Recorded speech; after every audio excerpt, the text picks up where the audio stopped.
Voilà la vidéo récapitulative de la géolocalisation dans Google. Donc préalablement, il faut l'avoir activée via les paramètres, les extensions et de nouveau les extensions, bien descendre au niveau de la géolocalisation. Donc là, il faudra bien cliquer sur activer, ce que moi j'ai déjà fait, et aller ensuite via la petite roue paramétrer les statuts de compte que vous souhaitez afficher. On n'est pas obligé de tout afficher.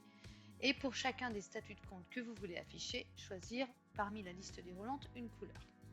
Une fois que vous l'avez fait, attention, c'est important, il va falloir que le calcul se fasse de la géolocalisation pour que les petites pastilles s'affichent sur votre carte. Donc pensez bien à cliquer sur géolocaliser et là il va falloir attendre évidemment quelques secondes ou quelques minutes en fonction du volume de votre base de données pour que la géolocalisation se fasse. Une fois que c'est fait, donc je reviens dans mon accueil, il y a deux façons d'utiliser la géolocalisation. La première, elle se passe dans votre menu en haut, géolocalisation. Vous cliquez et vous allez choisir une adresse. Alors vous n'êtes pas obligé de choisir une adresse précise, là on va juste se positionner à Lyon.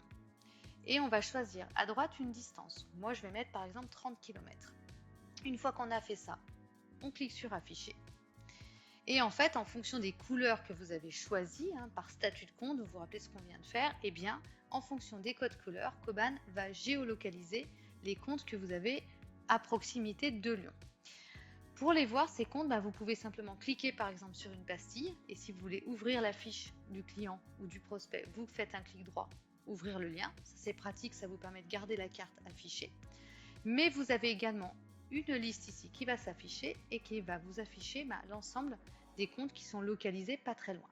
De la même manière, alors cette liste elle est téléchargeable sur Excel si vous avez besoin, et puis on va pouvoir ici par exemple faire un clic droit et ouvrir la fiche d'un des comptes qu'on souhaite voir. Sur ce compte, donc ça fait une transition, deuxième façon d'utiliser la géolocalisation. Si vous avez affiché le widget coordonnées, donc c'est vraiment celui-ci qu'il faut mettre, dans lequel vous pouvez laisser l'adresse et par exemple le logo de votre client, de votre prospect, vous avez une petite carte qui apparaît ici. C'est la même logique que ce que je viens de vous montrer, mais quand vous cliquez dessus, au lieu d'avoir à taper une adresse, en fait, Coban va tout de suite se positionner là où se situe donc notre compte, notre prospect, donc on voit apparaître ici, et va afficher ce qu'il a, par exemple ici, à 10 km.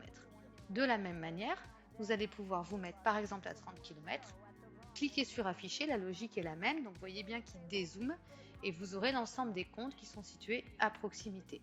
Avec la même logique, c'est-à-dire que vous pouvez cliquer, ouvrir ici par exemple le compte situé à proximité si vous voulez par exemple l'appeler ou voir sa fiche, et de la même manière afficher ici la liste des comptes situés du coup à 30 km en cercle autour de l'adresse de votre client.